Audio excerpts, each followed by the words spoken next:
Morning everybody, on right to go? Yep.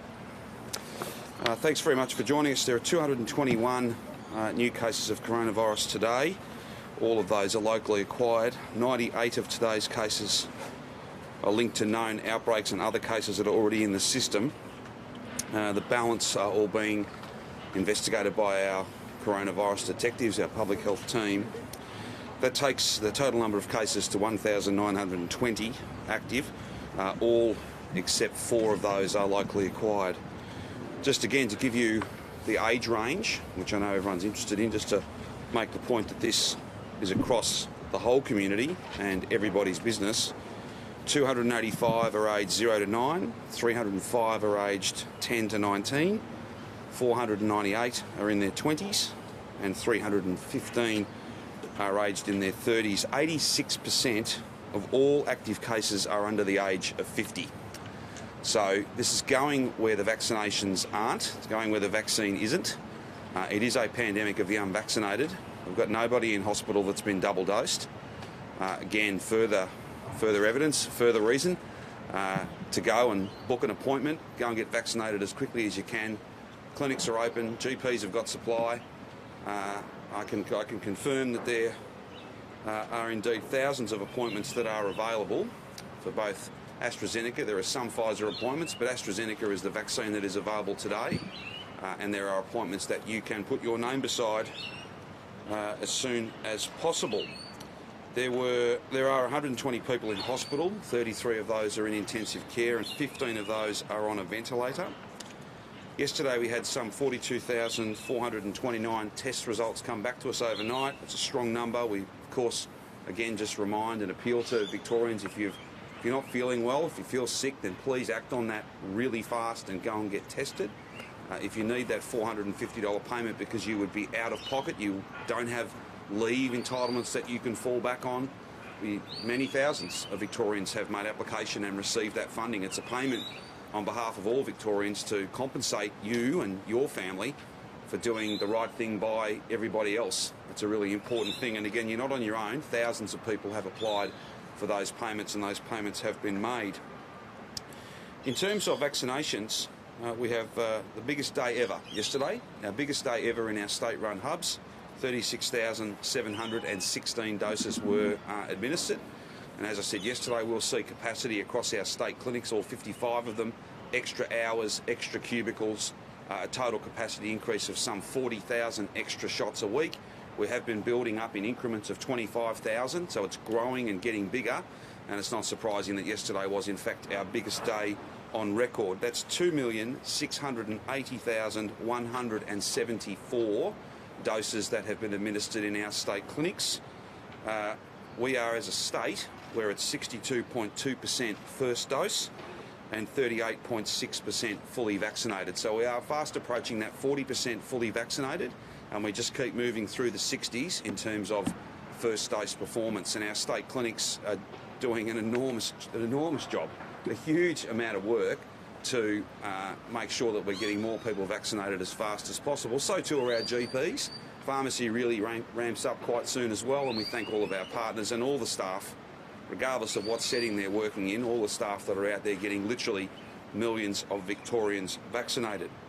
Put it another way, we are ahead of our schedule in terms of our 1 million doses over 5 weeks. We've got some 246,000 of those to go, so we're ahead of schedule. We will beat the 5-week mark. And that's fantastic news, and then we'll set a new goal and a new target for even more vaccinations as we look to the weeks and months to come. There were 73,000 bookings made yesterday, so I thank each and every one of those 73,000 Victorians who have taken that first and in some ways the most critical step towards getting a vaccine. Make a booking, turn up to the state clinic or your GP or your pharmacist and receive the vaccine that's available right now. Some 6 weeks later, get your second dose, you're fully protected. That's fantastic for all of us. Gives us more options, allows us to open up faster. There are more than 10,000 first dose AstraZeneca appointments available over the next 7 days. Please go online, make one of those appointments, make one of those bookings, put your name beside it. and go and get what is a safe and effective vaccine. There's a process to go through. You'll be able to talk to a doctor, a senior nurse or a pharmacist at one of our state hubs, or talk to your local family GP about AstraZeneca and whether it can work for you. But it is a safe vaccine, it's a very effective vaccine, and those 10,000 appointments are available over the next 7 days. Of the cases that were in hospital yesterday, 87% of them were not vaccinated. 13% were partially vaccinated, and none were fully none were double dose. That again is another example. To avoid that really serious illness, the best thing to do is to get vaccinated, and there are appointments available literally as we speak. Now, in terms of regional Victoria, there are far less cases in regional Victoria than there are in Melbourne. Outbreaks have been brought under control. That's a testament to the great work of our contact tracers, our public health teams, but also the great work of regional Victorians over these recent weeks. That's why today, with the exception of Greater Shepparton, we can announce that from 11:59 p.m. tomorrow night, Thursday night, the lockdown will end in regional Victoria, with the exception of Greater Shepparton. Those 5 reasons to leave your home will no longer apply. Schools will reopen for Prep Grade 1, Grade 2, Year 11 studying Year 12 subjects for those subjects, and of course our Year 12s. The rationale behind all of these decisions and what's safe and why these decisions and not others, the Chief Health Officer can go to that in a moment. But businesses will be able to reopen. There will be limits though, as I said, and I've said a number of times now, it's not a snapback, it's not Freedom Day, it's not 100% of capacity down at the pub. It can't be. If it is, then we will simply see numbers spread, and then we'll have to close large parts of regional Victoria down again, and perhaps even all of regional Victoria. We don't want that. We want to do this in a cautious way, but in a positive way, in as optimistic a way as possible. Regional Victorians have done an amazing job. That's why these steps are possible, whether it be in schools for our smallest students and our most senior students, in business, up to 25%, going back into workplaces. If you can work from home, then we ask that you do, but we'll see hospo reopening, all of those things which are critically important. Childcare going back to normal, no more distance limits, no more time limits. There'll be a degree of freedom in regional Victoria that has been hard won. Regional Victorians have done a fantastic job. On Shepparton, we would hope to have Shepparton catch up to the rest of regional Victoria sometime next week, and we'll make those announcements as soon as we have just tidied up the last bits of the outbreak there.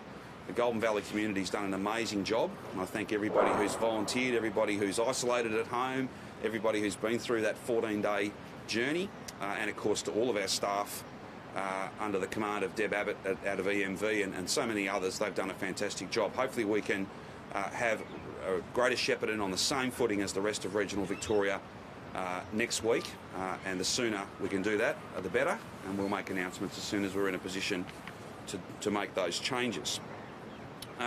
The other point to make though is if we do finish up with cases bobbing up in regional Victoria in coming weeks, I just want to indicate to everybody across regional Victoria that not only is it our preference, but it will be our practice to have a focused and targeted series of measures. As you can see, Shepparton is being treated differently because there are case numbers there. If there were an outbreak in another part of regional Victoria, then we would look to try and target and localise our public health measures as much as we could. That's why, in order to keep a handle on what's going on in regional Victoria, people need to get tested as soon as they feel sick. People need to get vaccinated as fast as they can, and there are many appointments across all the different platforms available in regional Victoria. People in regional Victoria need to follow the rules still. They're different rules, they're better rules if you like, but they're still there and they have to be followed. COVID safety arguably is even more important once you start to open up, because if the virus gets away from you, there's a lot more movement and we would see the virus spread quickly, indeed much more quickly than when we're locked down. But that's not our aim. Our aim is to be open, and these are really important steps to take. I fully concede it's not everything that everybody would want, but it is what's safe and it is what we believe can be made sustainable. It's not essentially an invitation for cases to get out of control and then us having to take steps backwards. We don't want to do that. We want to try and avoid that. Brett can speak to that in just a moment. I would also indicate, and Victoria Police Command will be out to speak to you about this later on today, there will be a very significant boost to enforcement of the regional metropolitan border. You can expect, if you are travelling into regional Victoria, you can expect to be pulled over. It won't necessarily be every single car, but there'll be number plate recognition technology used. There will be static presence of Victoria Police at different parts on major roads. So it won't be, as I suppose, predictable as a completely static checkpoint. But why would you take that risk? If you don't have good reason, lawful reason to go to regional Victoria, then please do not go to regional Victoria. You'll simply take the virus with you. And we've seen that. That's not a theoretical thing. We have actually seen people doing the wrong thing and taking the virus to regional Victoria. We don't want that. Regional Victorians have given a lot. They've achieved a lot too. Let's safeguard that, and that's why Victoria Police will be able to speak to a significant enforcement operation which will protect regional Victoria from incursions and the virus travelling from Metro Melbourne into regional Victoria. That task is not easy. We will seek some ADF support around those issues. We know that we've got a New South Wales-Victoria border to defend as well, if you like, from incursions from Sydney. But metropolitan Melbourne and the community transmission we're seeing here in Melbourne is also a risk to regional Victoria as well. So this is not everything that everyone would want right now, but this is what is sustainable, this is what's safe, this is what the Chief Health Officer has recommended to us, and it's the decisions that we have made. These arrangements will be in place until the end of September, and of course it's within the power of every Victorian, and certainly those in regional Victoria under these rules, go and get vaccinated, because things like vaccination numbers and of course case numbers and the story that sits behind those cases, they'll be the relevant considerations as we get to the end of September and we make judgments about what October and November looks like in regional Victoria. Of course, we've already laid down a process around what the weeks and months ahead look like from a metropolitan Melbourne point of view. When we get to that 70% first dose, we will have more to say about some modest easing. Again, what's safe, what is proportionate. I've said many times that the resilience of the Victorian community, the care and compassion of the Victorian community, looking out for each other, doing the right thing to protect people you love, those who are closest to you, and also people who are complete strangers. It is such an impressive thing. It makes you proud.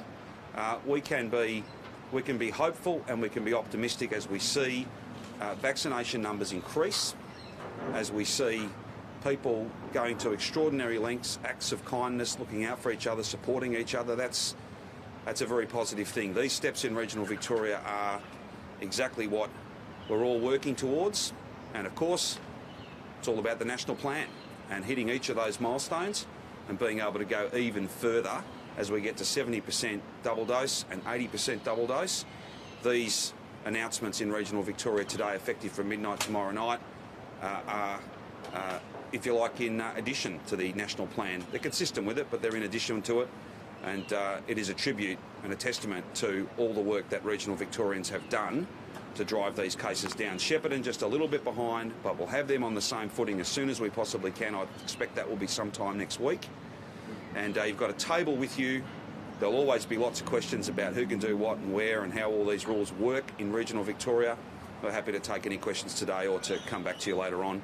I now might ask Minister Foley to speak to another announcement we're making today that is not about rules in regional Victoria. It's about getting people in the border bubble, Victorians who have been just on the other side of the border for a period of time, getting them home. There is a process to be gone through. This is part of the agreement I struck with the Prime Minister last Wednesday evening as part of the National Cabinet National Plan to run home-based quarantine trials. The first and I think the safest and the best group to do that with are those that have been up on the border for some time. Their testing status, their vaccination status is part of that, and perhaps the best thing for me to do now is to throw to Martin to take you through those issues.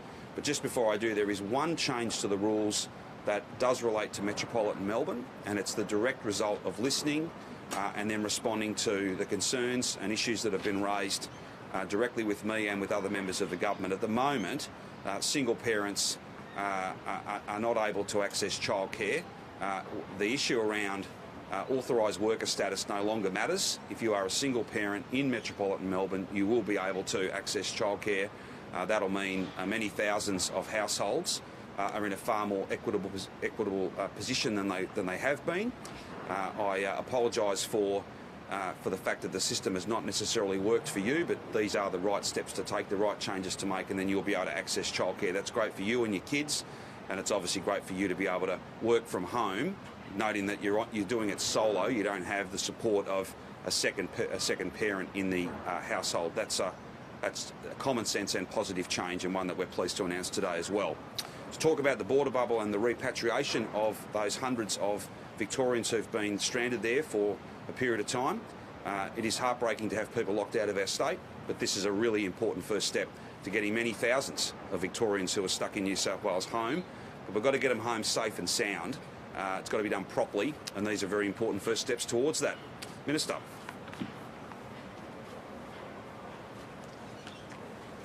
Thank you, Premier. So as Premier indicated, as part of the national plan, Victoria and other states have agreed to be part of a home-based quarantine trial, and the view of the public health team is that is best to start with the lowest risk group, that being those Victorians, several hundred of them, who have been in the border bubble areas along the Murray border bubble, but on the New South Wales side. And those risks, I think, have been highlighted today when we've seen New South Wales hit both a record number of cases and sadly deaths associated with COVID-19, highlighting the extreme risk nature of the New South Wales outbreak and the threats it does pose to Victorians. So we need to be able to manage those in the best possible and safest way, while still bringing Victorians home in a series of steps. So as part of that national plan, the first of these pilots in Victoria will see at least 200, but it's probably a little bit more, of those Victorian residents who've been stuck on the New South Wales side of the border, to get them home safely, but to do it in a really measured way. So Victorians who have been residing in the New South Wales local government border area for the last 14 days, that is from the 25th of August to today, the 8th of September, will be able to apply for a new permit exemption category, Victorians in the cross-border community, to come home. Those applications will open this Friday, and they will be open for 7 days to get people into the system, closing at 6 p.m. next Friday the 17th. Victorians applying for this exemption will need to do a range of things. Firstly, establish, obviously, that their primary residence is in Victoria. Secondly, evidence of a negative COVID-19 test result in the 48 hours prior to their arrival in Victoria.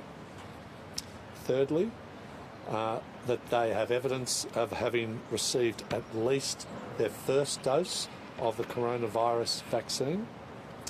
Fourth, proof of not too restrictive means about how they have been in that New South Wales lower risk border bubble for the period of time over the last 14 days, and they've stayed within that. QR code check-ins, receipts, evidence along those lines. And finally, that they've maintained minimal social contact distance arrangements whilst in New South Wales, and in particular they haven't been in and out of the border bubble into the riskier zones further north. Victorians will be able to apply for this exemption via the Services Vic website, and we will seek to turn those around in 72 hours. Each of them have to be considered on their merits. Once through, we want to make sure that people go home as directly as possible and as safely as possible, with no or minimal stops, fuel obviously being an exception, to get them home. And then once they are home, continue to isolate for a further 14 days as per home quarantine arrangements that will be trialled through assistance from and oversight from authorised officers and other support measures.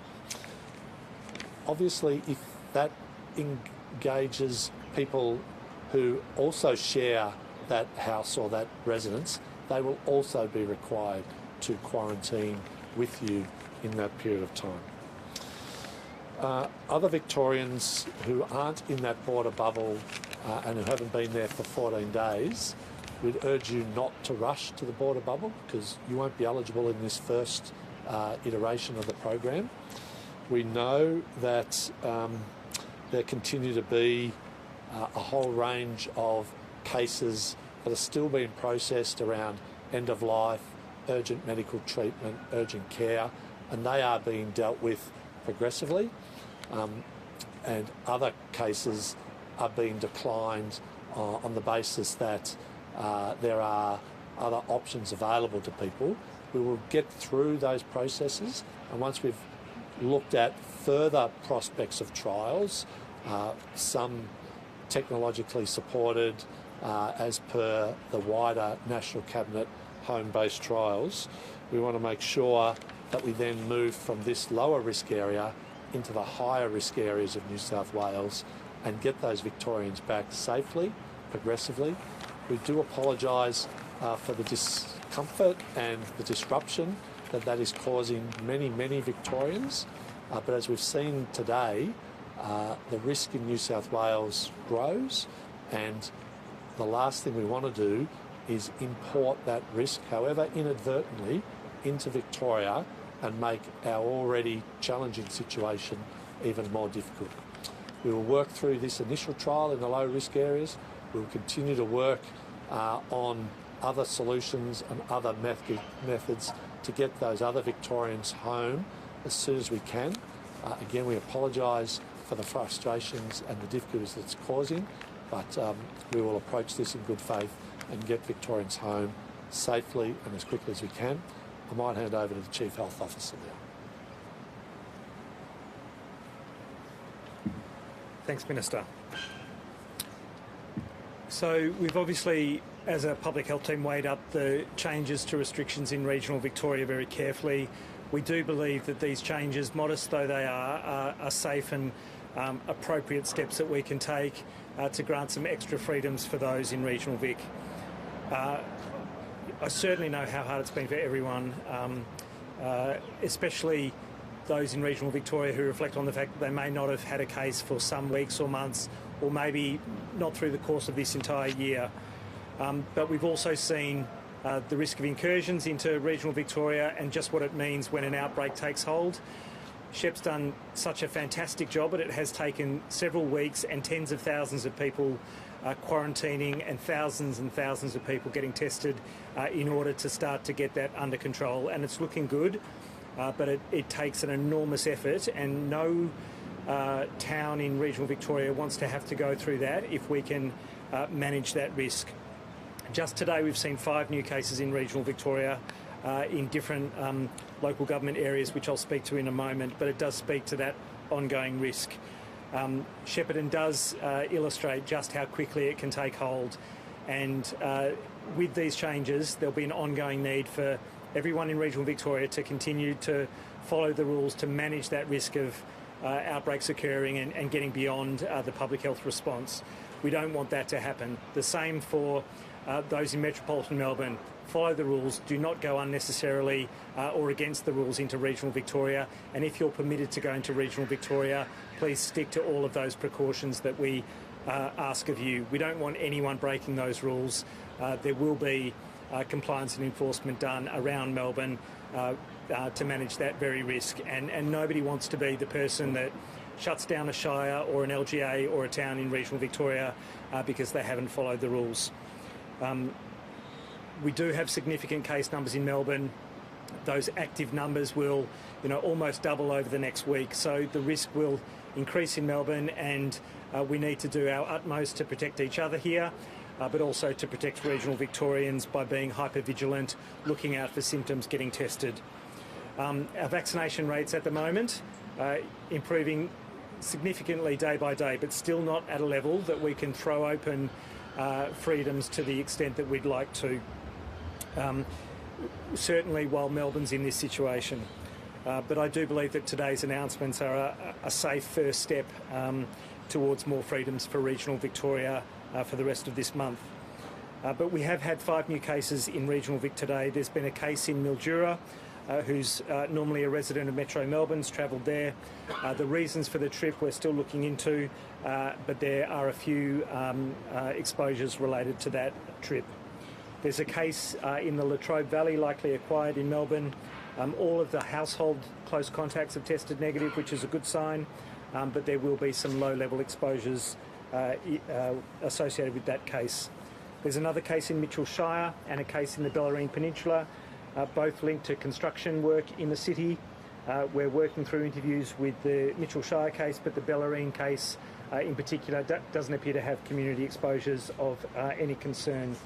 And there's a case in Moorabool, and we're looking into further investigations for that and can provide more information soon. In relation to our current outbreaks, still concentrated very much in the northern and western suburbs, significant growth in the northern suburbs, Hume in particular, but also an uptick in Moreland today. More than 60% are from the northern suburbs, 78 in Hume, 52 in Moreland, 4 in Whittlesea and 5 in Darebin. There are further cases in the west, but that's a bit more stable. 20 in Wyndham, 11 in Hobsons Bay, 7 in Melton and 5 in Brimbank. We need everyone to, in these areas to be on guard for symptoms and potential exposures. So go to the coronavirus website and check for those exposure sites. Every time you leave your house, you really have to be aware of the fact that you might be exposed. And in some ways, the mystery cases that emerge are because people don't consider themselves at risk, get a potential exposure, don't think of themselves as being at risk and therefore become infectious in the community and transmit to others. You really have to work on the presumption that this virus can be anywhere. That especially goes if you're in permitted work that is potentially exposing other people. You have to be super vigilant because the risk of transmission to many other people remains significant. Sites of interest at the moment, there's a Craig Care aged care facility in Moonee Ponds with a single case in an aged care worker. That worker has been fully vaccinated. The facility's enacted its response plan, including testing all staff and residents. Those staff on the affected shift are isolating, and fortunately more than 90% of residents and staff are fully vaccinated. There's an outbreak at the Mill Park call centre, a Serco call centre. 4 employees and 4 of their contacts have tested positive. There are about 300 primary close contacts. This is the second call centre outbreak we've had in recent days. And with all outbreaks of this nature, we are working closely with the business to make sure that they're making COVID-safe practices to the fullest extent possible, and indeed to look at whether it's feasible to have more of their staff working from home. That's not always possible, but that is and should be an option for every single business if they can feasibly make it happen, that they have their employees work from home. In relation to the Alfred Health hotel quarantine case that I discussed yesterday, no new positive cases in relation to that. There are 42 staff members furloughed.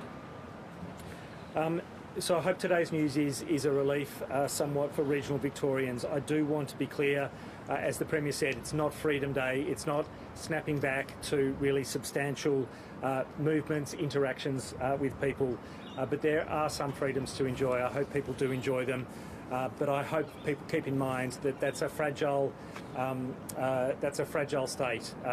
Introductions of this virus can happen anywhere across Victoria, but doing the right thing really helps to manage that risk as much as possible. But every local business owner, every worker needs to recognise the role that you can play in managing that risk, doing the right thing, and again, a call out to get vaccinated. It is worth noting, of the now close to 1 million, almost 1 million people who are double dosed with AstraZeneca, not a single one of them is in hospital. So the protection of double dose vaccine, whether it's with Pfizer, with AstraZeneca or any other vaccine that becomes available into the future, being fully vaccinated will be a protection from hospitalisation. That is of critical importance to you. It should be. It's also the absolute thing we need to look for in sustaining our health response to this significant challenge. You can make a huge change with the small adjustments that you make, remembering to wear your mask all of the time, remembering to get tested at the first sign of illness, and keeping that little bit of distance from your workmate. So please do the right thing and keep us on track through September and beyond. Thank you.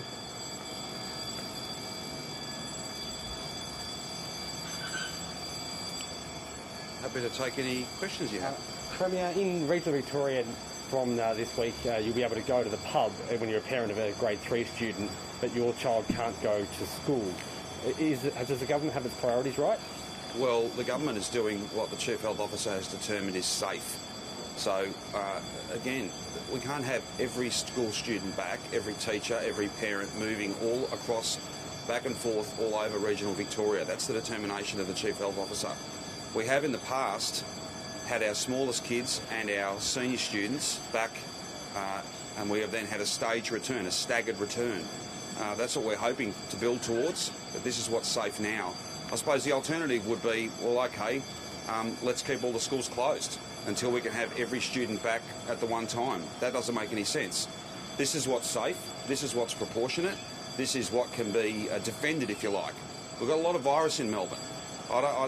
I could say, oh, well, Chief Health Officer, I won't follow your advice. We'll open all the schools today, and then one by one we'll be closing them as the virus moves through each and every one of them. That's not a plan. That's just the wrong way to do things. If we can open more, that is, if we can get back into the classroom more year levels, we absolutely will do that. We'll have more to say about what Term 4 looks like. These are additional steps we can take now because of the amazing work that regional Victorians have done. They should be proud of that. I'm proud of them, but this is what's safe and proportionate now. There'll be a time to take further steps, but that is not now. We are not 70% vaccinated.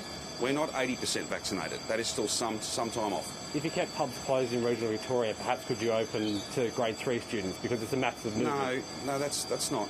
I don't think there's any equivalence. Have a look at the limits on pubs, 10 inside and 20 outside. They're open. We're hardly throwing the doors open, though. It's hardly, anyway, it's nowhere near 100%. Ultimately, the decisions have been made to try and have a balance, to try and have as much open as is safe. That, as the Chief Health Officer has just said, we've got a lot of virus in Melbourne.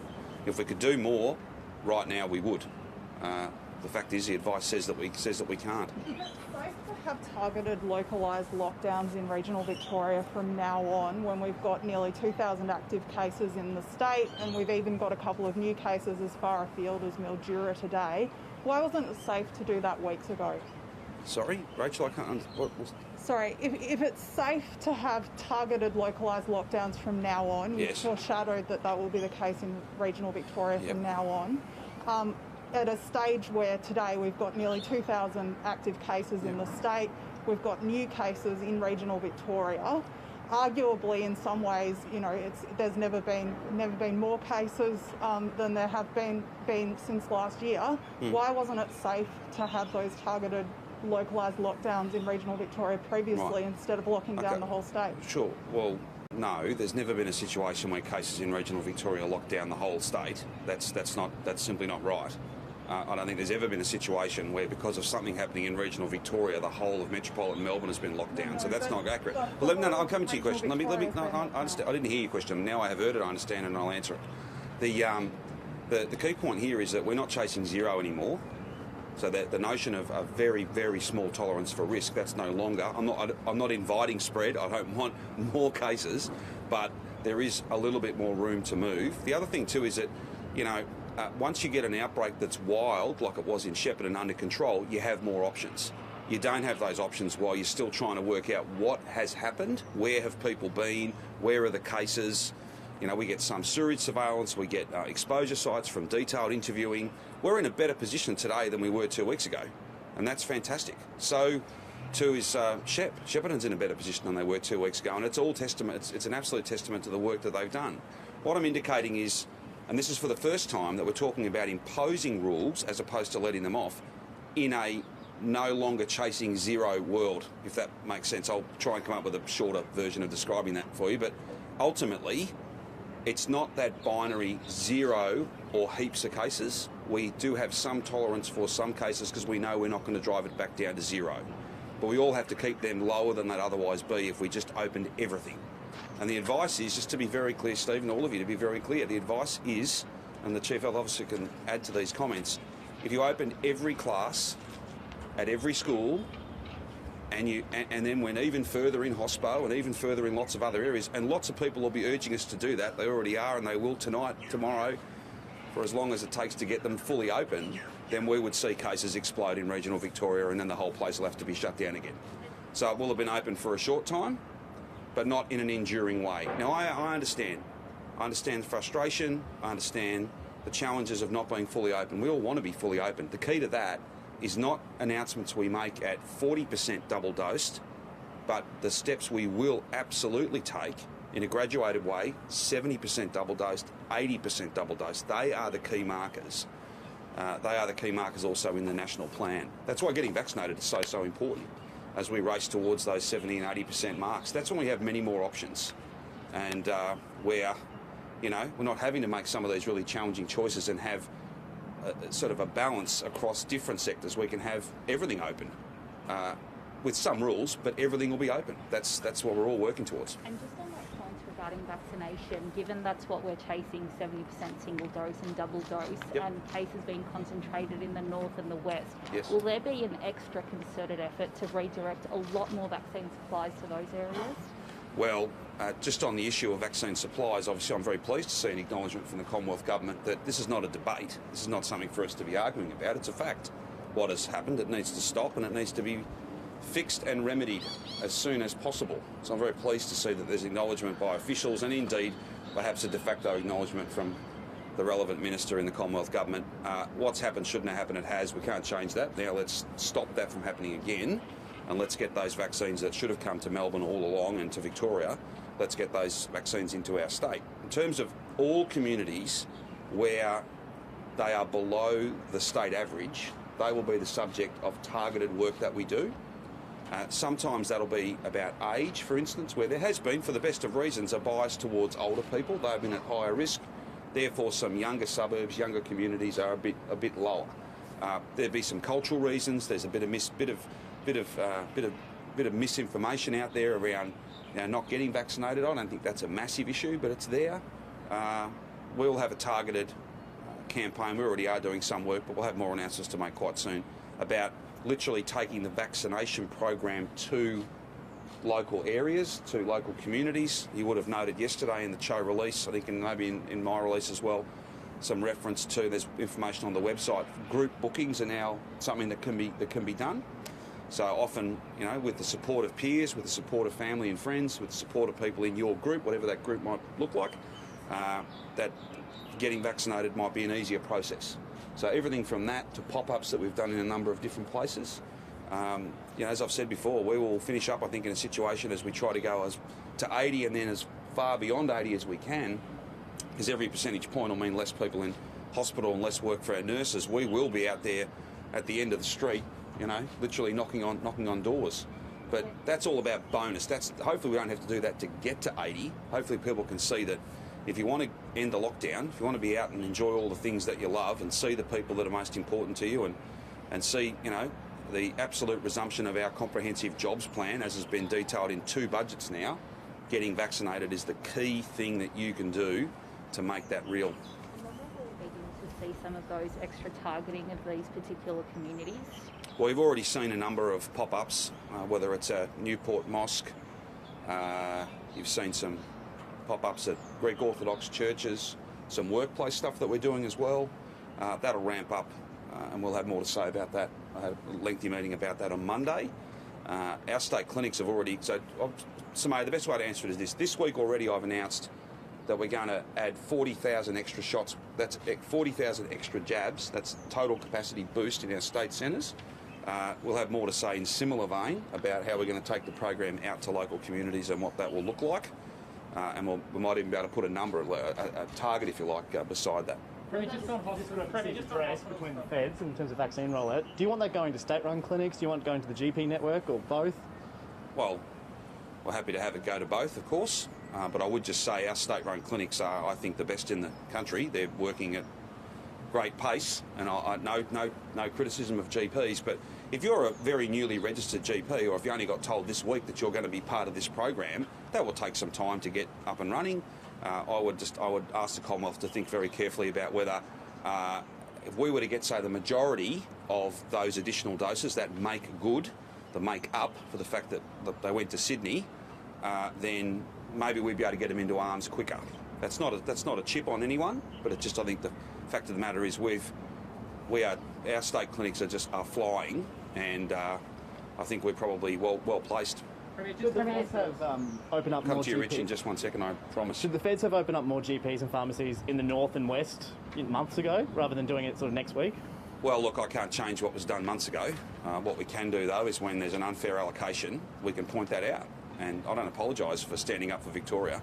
There's some today who would like me to. I don't think so. That is not going to happen. I'll stand up for my state. It's part of my job. This has been called out. It's been acknowledged. Hopefully that means it won't happen again, and we can get those doses that should have come to Victoria. You know, if you do a vaccine swap with, say, the UK know about it. Like, you tell them.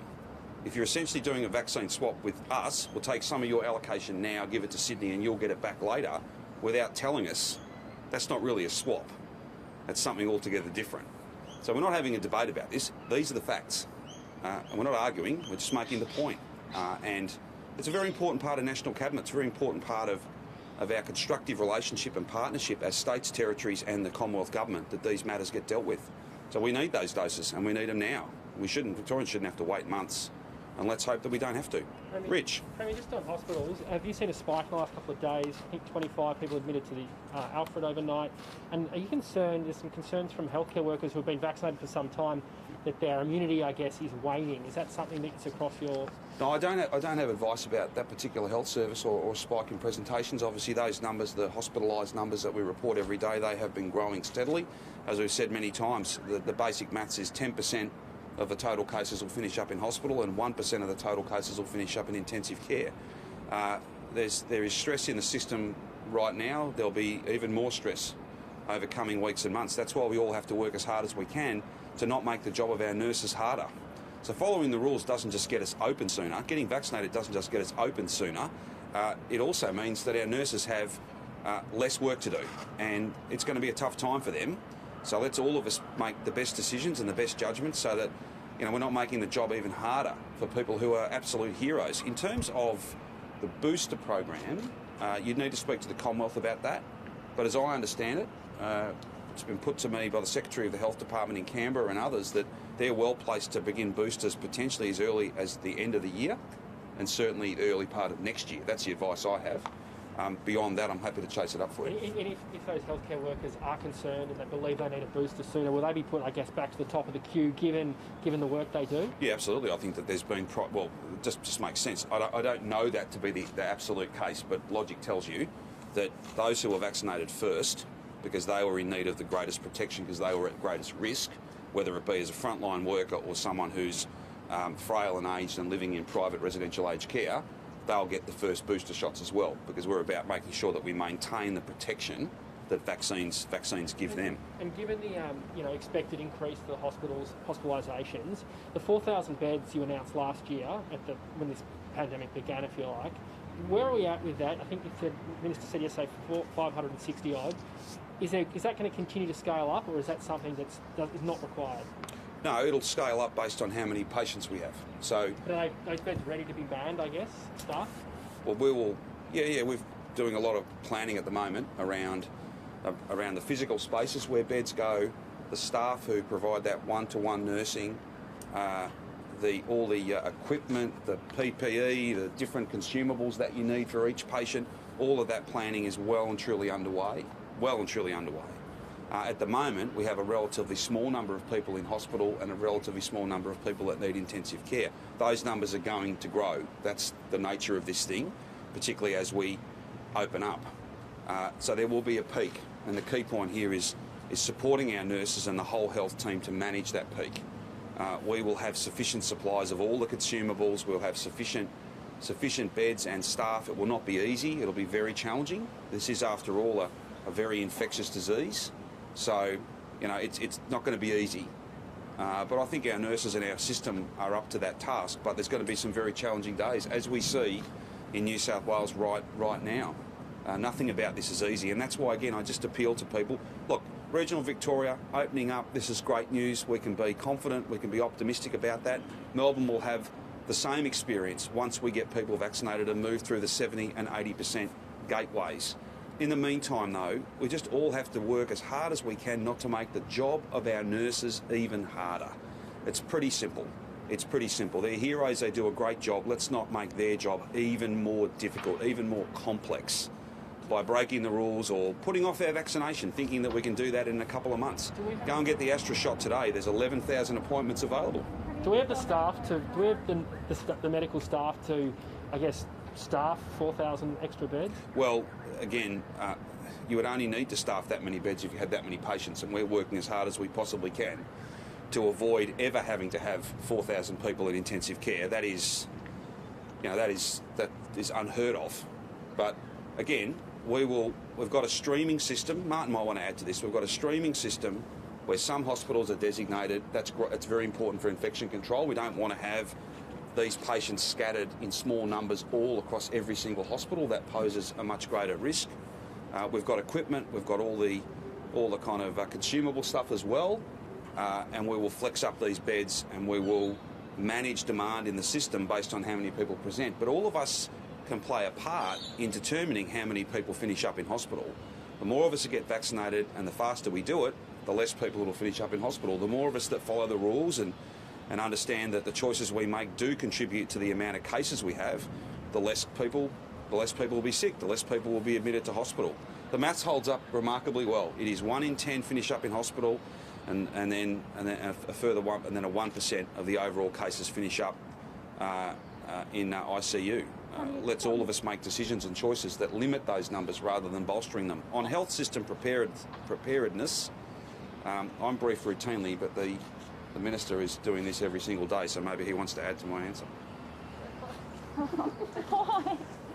Thanks, Premier. So, as we indicated yesterday in the Parliament, the government's established, based on the bitter lessons of 2020, a series of streamed approaches to how we deal with presentations in hospital of the coronavirus. Obviously, before then, what we have is a COVID positive pathway in the community where, again, our hardworking nurses, clinicians, GPs, community health providers are providing active support to people in the community, in isolation at home when they are COVID positive.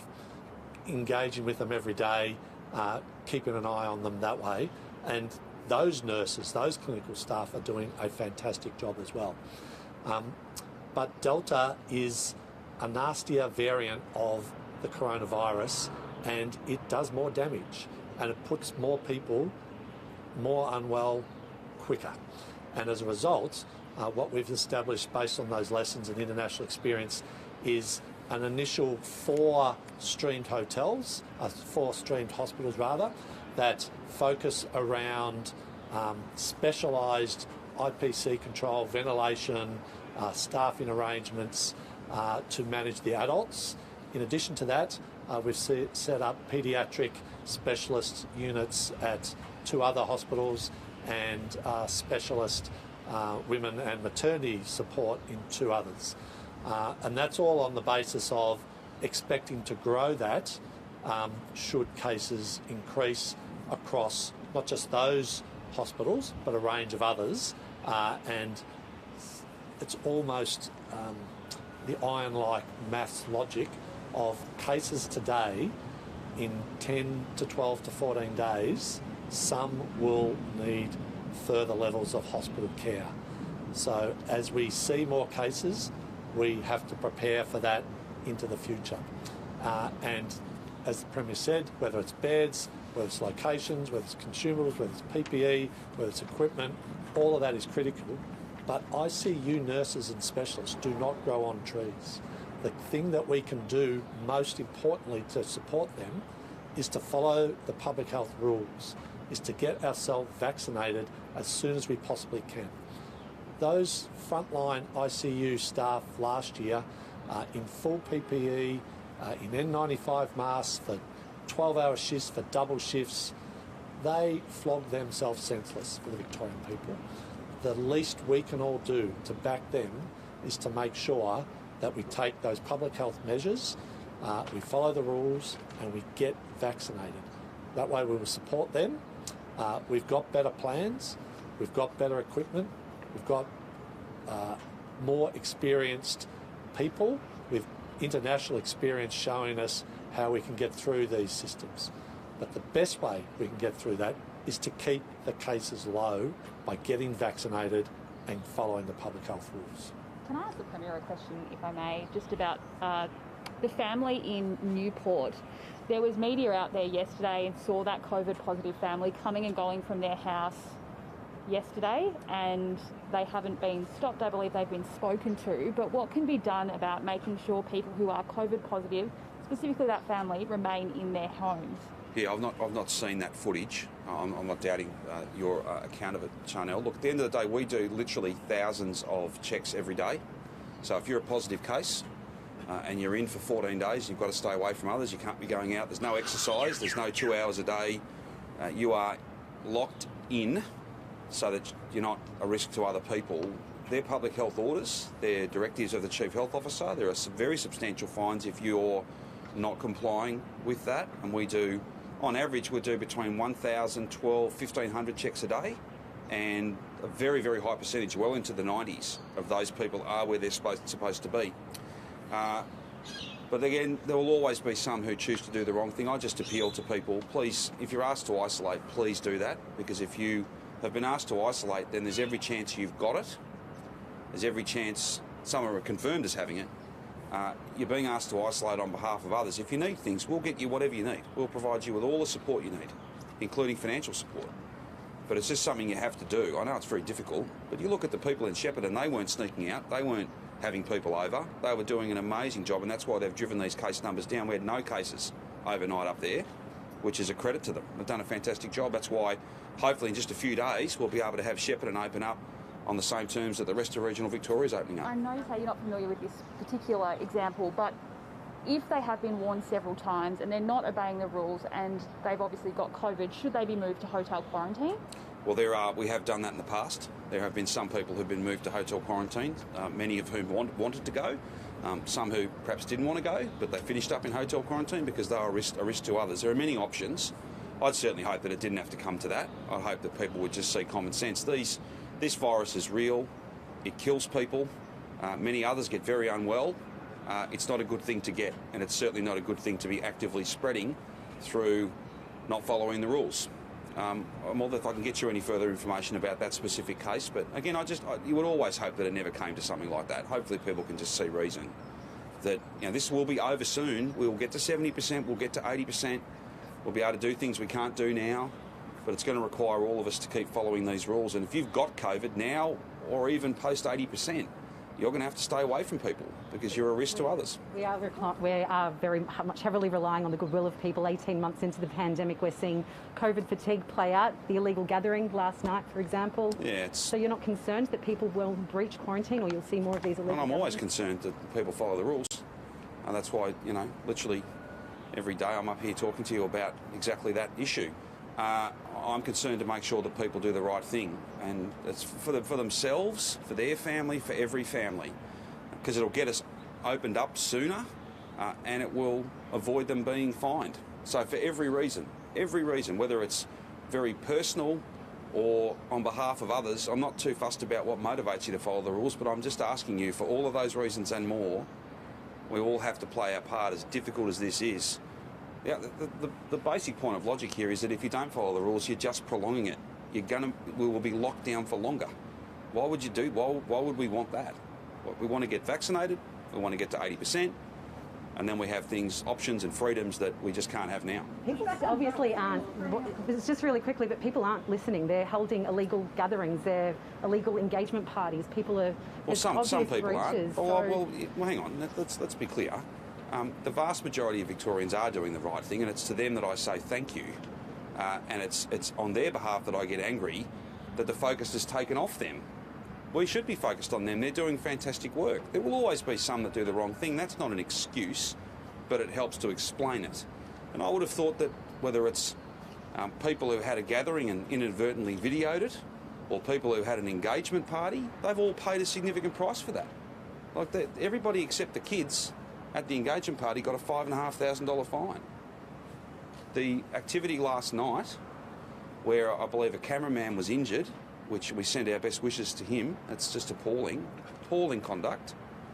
I understand it, that apart from minors, everybody there will be getting a fine as well.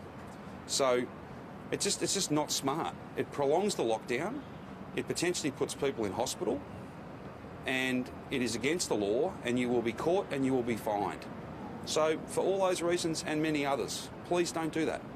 Please don't do that. Do you support calls for mental health screening for schools? And when can we expect to hear the plan for Term 4 and essentially Year 11 and 12? Well, we'll talk about Term 4 when we're ready to do that, and that'll be... When can that possibly be?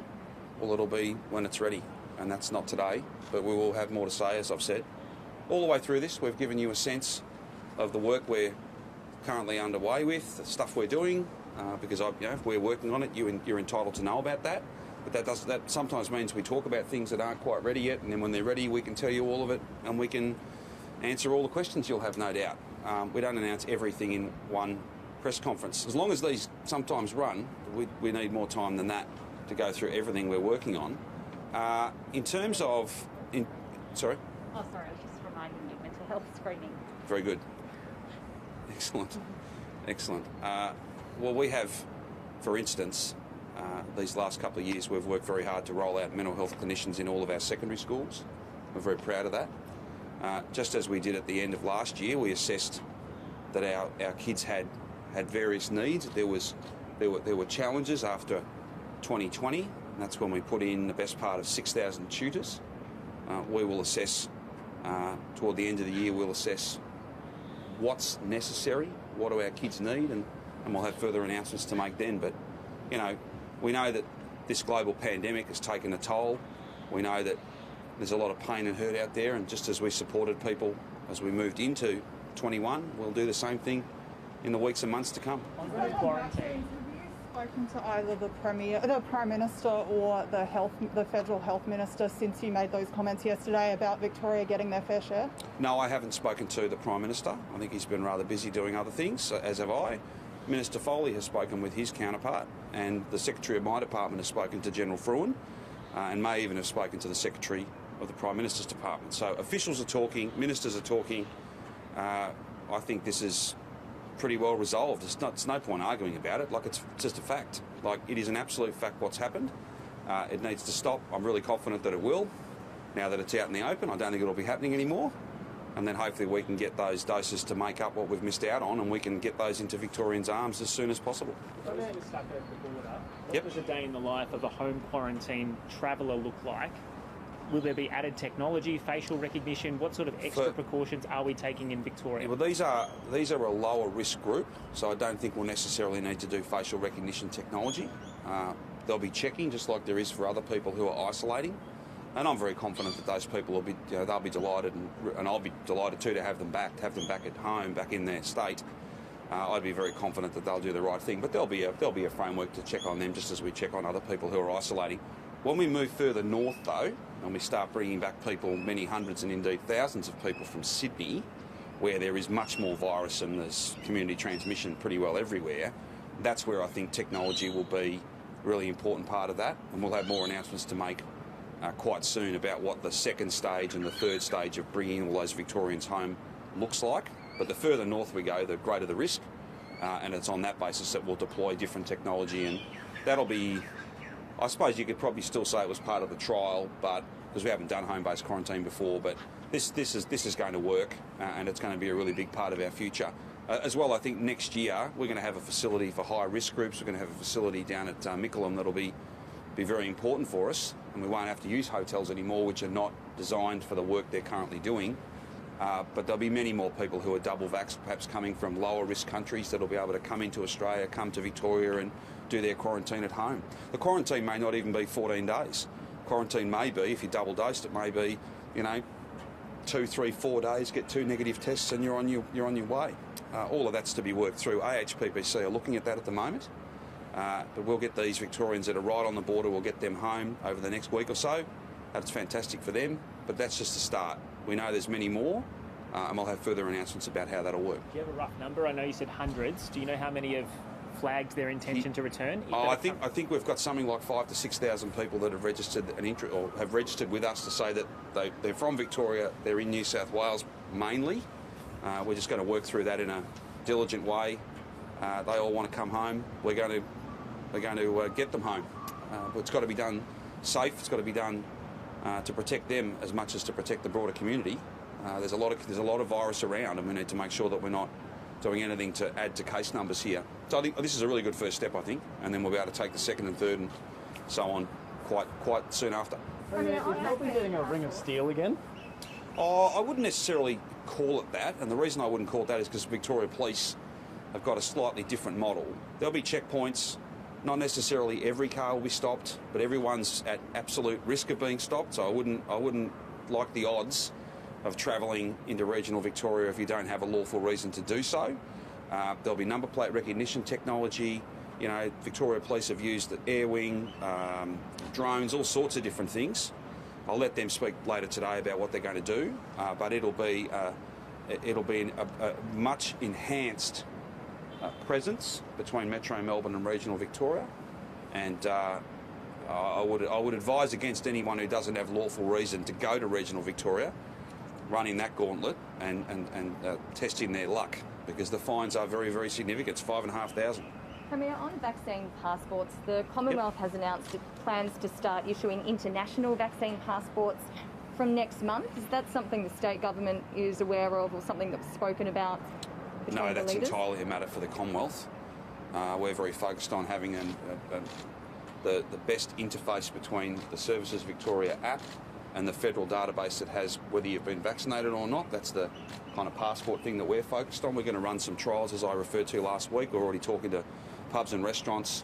Some of the announcements we've just made in relation to opening up regional Victoria gives us the perfect place to do some of those pilots to make sure the tech works. You know, I'm very pleased that there are some parts of the world that are vaccinated to sufficient levels that they can be issued with a passport and they can travel here.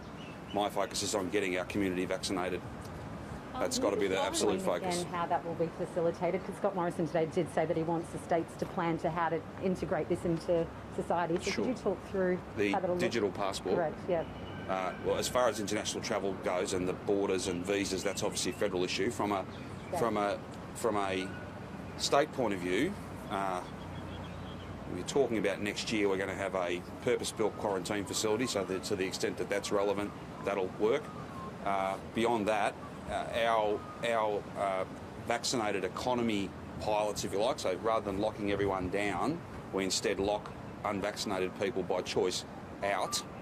That's much more. That doesn't rely upon a vaccine passport in the sense that PM's talking about. Yeah, correct. But just checking the vaccination status of patrons. Yeah. So what? Talk through that. Everyone has got a unique code, a unique sequence of numbers that can be linked to the Services Victoria app, and we don't store any of that data. It's just a matter of you're either getting a green tick or a red cross as to whether you have been vaccinated. And we're going to try and, or we are going to deliver that as seamlessly as possible. So the act of QR coding into a venue will also record whether you're vaccinated or not, and you'll be admitted if you are, and you will not be admitted if you are not.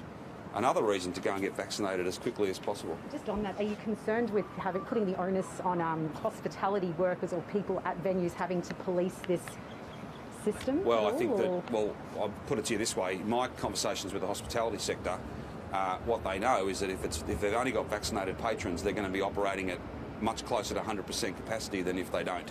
So, people need to get vaccinated.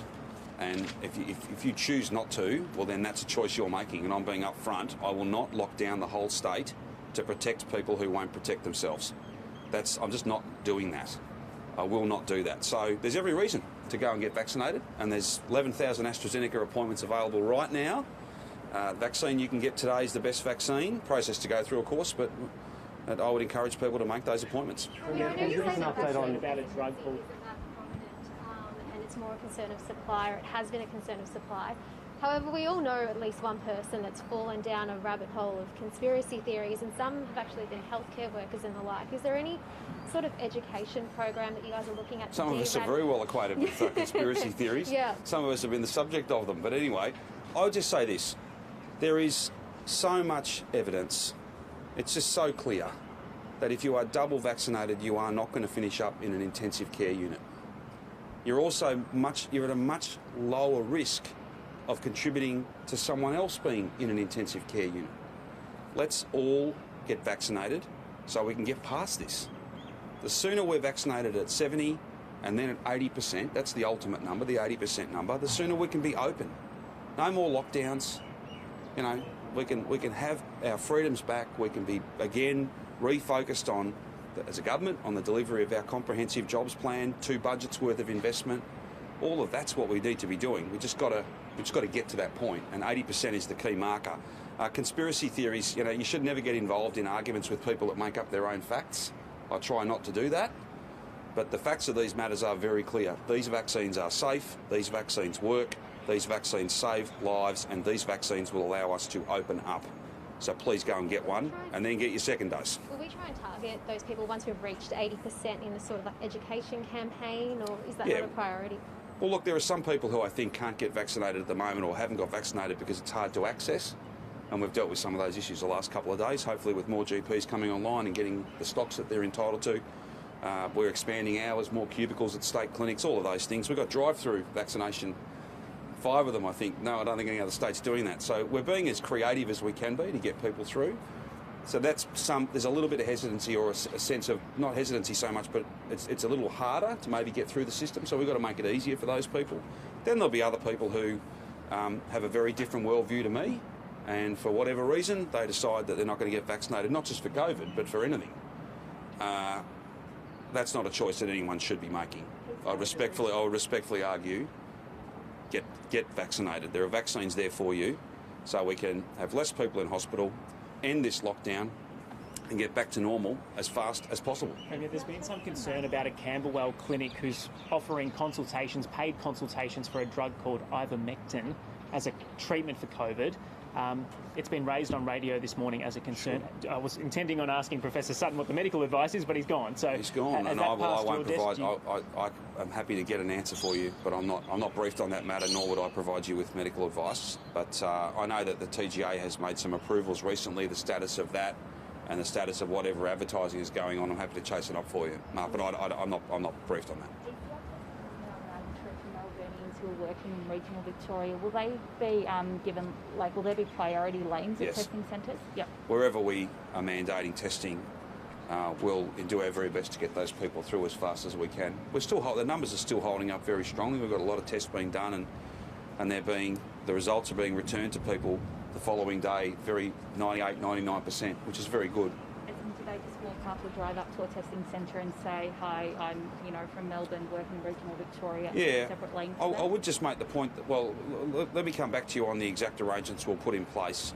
But what I would say is that the wait times are a fair bit lower than they have been, because we've got more testing clinics and the system has got a rhythm to it at the moment, and people are getting through the system reasonably quickly. And most importantly, they're getting their results the following day, almost 100%. You've got to get tested as soon as you feel sick. And then we need to get your results back to you as fast as possible so that we can act quickly. This Delta thing moves so fast that if you're dealing with test results that are 3 or 4 days old, it's gone. I'm assuming asymptomatic testing, you get tested and you don't necessarily... Yeah, they don't need to isolate, no. They don't. If they had symptoms, they should though. But if they're required to test as a function of these rules, the same applies. They don't need to isolate. Can you give us an update on the... on the testing. Chanel, go. Yes, thank you. On rapid testing, are you confident that will become a part of our opening up and it will be used to get major events back? Well, just on this issue, I'll try and be quick because I know we've been here for a while now. I agree with Gladys Berejiklian when she says that the TGA needs to approve the self-administration of those rapid antigen tests. At the moment, you need a nurse or a health professional to do it. So, if you want, I know there's been a bit of talk around what about a big sporting event like a 50,000 strong crowd at a footy game or something. The number of nurses I'd have to take out of a vaccination clinic or out of a testing clinic or out of a hospital ward to make that happen, that just doesn't work. The sooner it can be approved by the TGA so that you can administer the test yourself, that gives us so many more options. The other thing too is that all the experts tell me that it's at its highest and best value when it's something that you do every day in what's called serial testing, so a sequence of tests. The other thing too is we do use a lot of this technology. We use rapid testing, for instance, in our hotel quarantine system. People are tested every day. So we're using lots of different technology. We just need some approvals from the Therapeutic Goods Administration, and hopefully they come soon. It's not a matter of being critical. These things take time, and I think that because the approvals take time, they're worth more when they ultimately come. I couldn't agree more with Gladys. We need to get those approvals soon. Premier, can you give us an update on the 17-year-old who's on a ventilator? No, I can't, but they remain, as I understand it, they remain in ICU and they remain on a machine to breathe. And we obviously wish that person well. We wish all of our patients, all the patients that are in hospital well. The point, we don't want to breach that person's privacy, but I think it's just important to try and just be as frank as possible with people that this is not just people who are in the last moments of their life, the twilight of their life. They're still critically important. I'm not saying that makes things easier, but it is important to point out this is otherwise healthy people, no pre-existing conditions. In this person? I'm not speaking about this person, but across the board.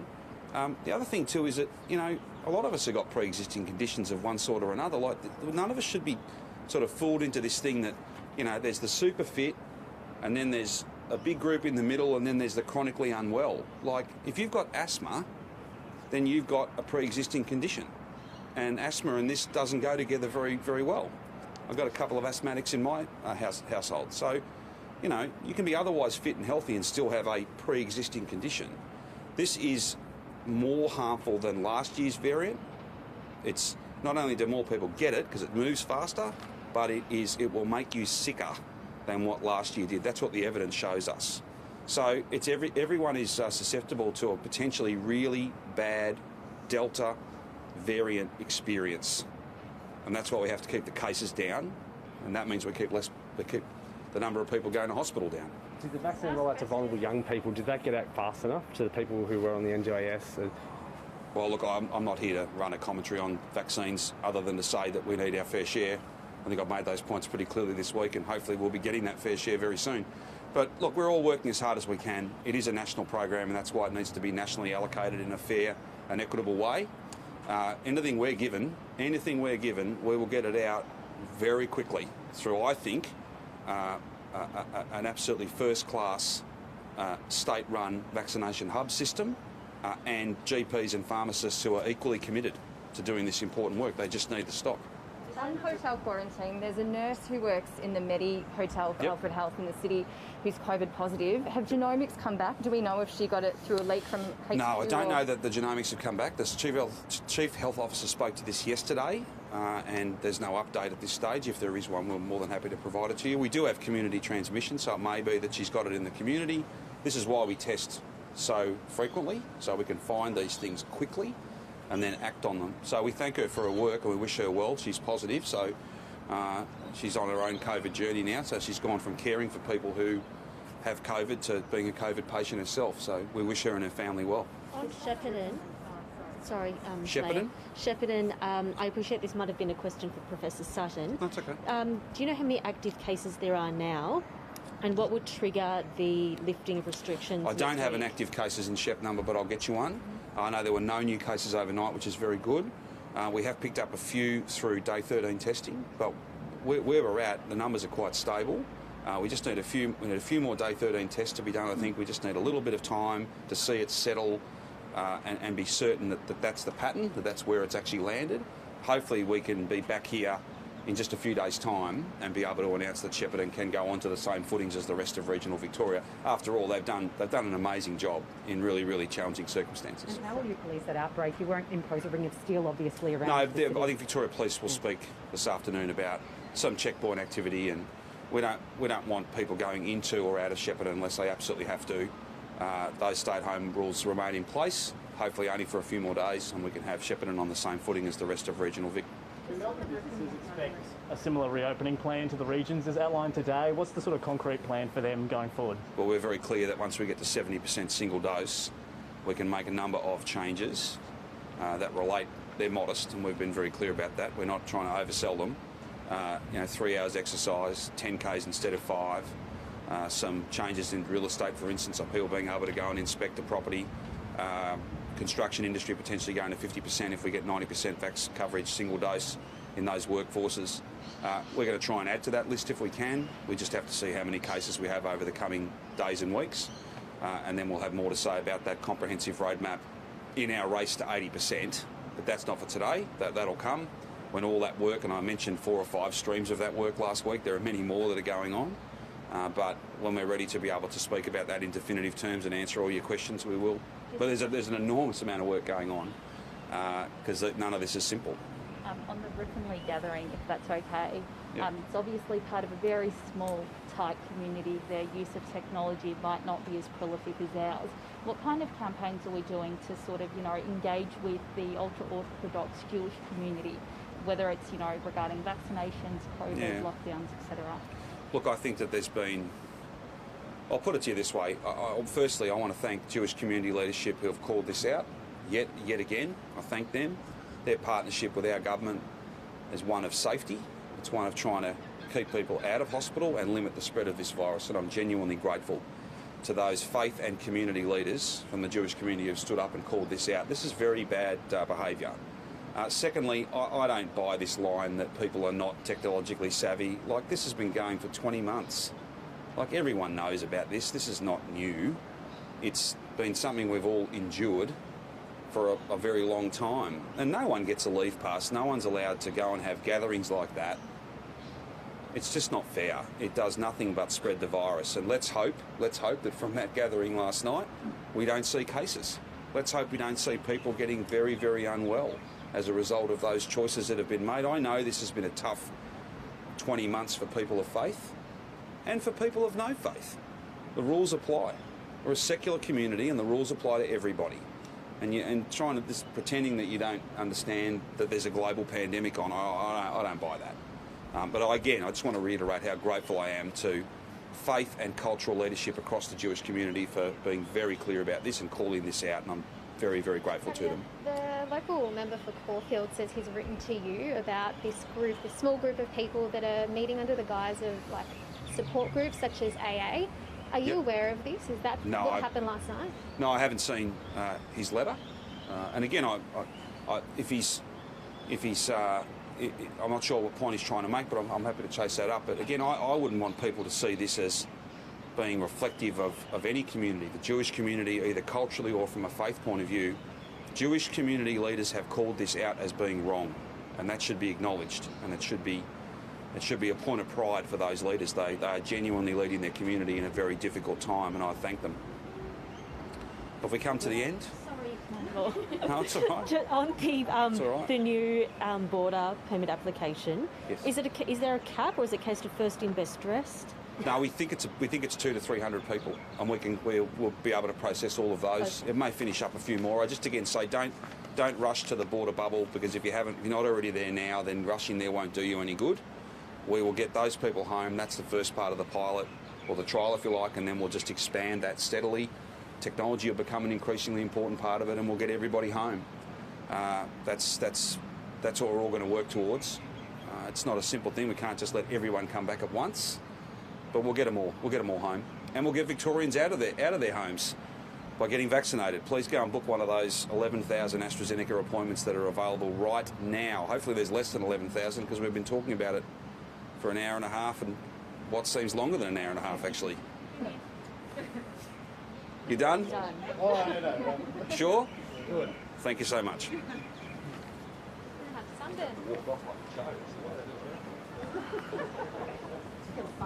Yeah. Yeah.